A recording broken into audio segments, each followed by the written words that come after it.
Hi, this is part two of debunking war is pointless and war is unnecessary and the make love not war mantra.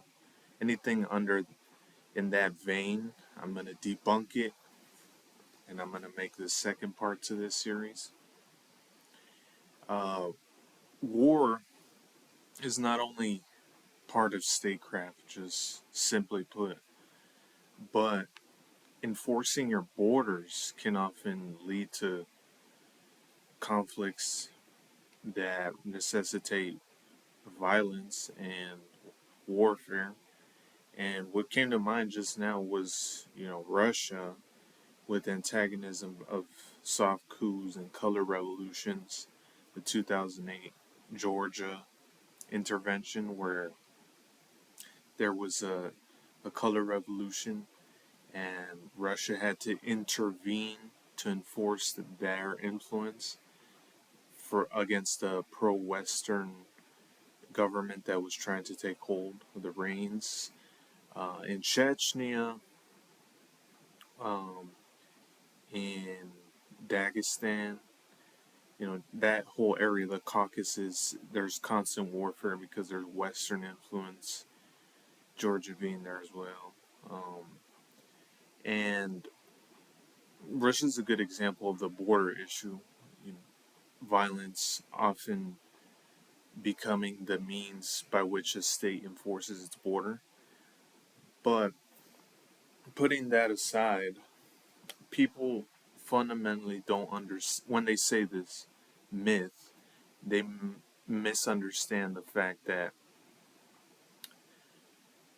when you leave people to their own devices and you try to take a liberal approach, a democratic approach, uh, you often miss you.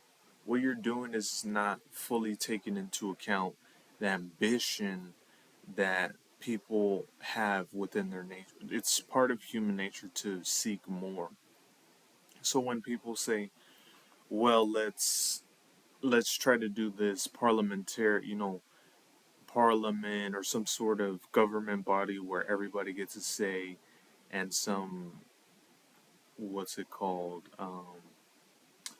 I'm forgetting the word, but where you seek common ground with opposing political parties." And that's not really, in my opinion, it's naive. But furthermore, if you understand Machiavellian principles, you believe, especially in 48 Laws of Power, it speaks of, it's one, the prince, but later on, the 48 Laws of Power speaks about how when you signal weak leadership, when you signal indecision, being undecisive, you signal that you signal weakness, which invites ambitious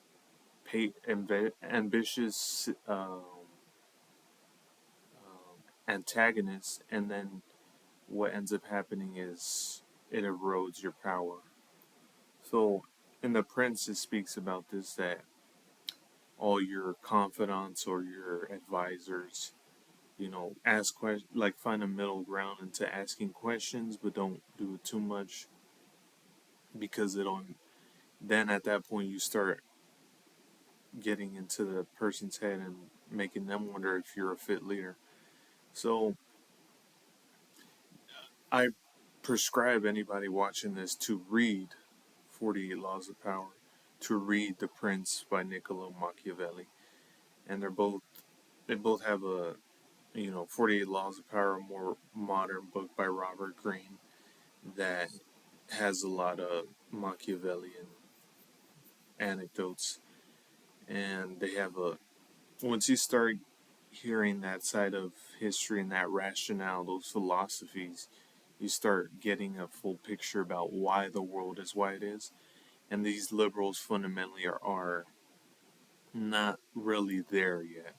So, what I recommend is reading those books, understanding statecraft, understanding these power dynamics. And from there, you can understand why you see war, because they want to say, well, let's all just stop war. From here on out, we all stop war.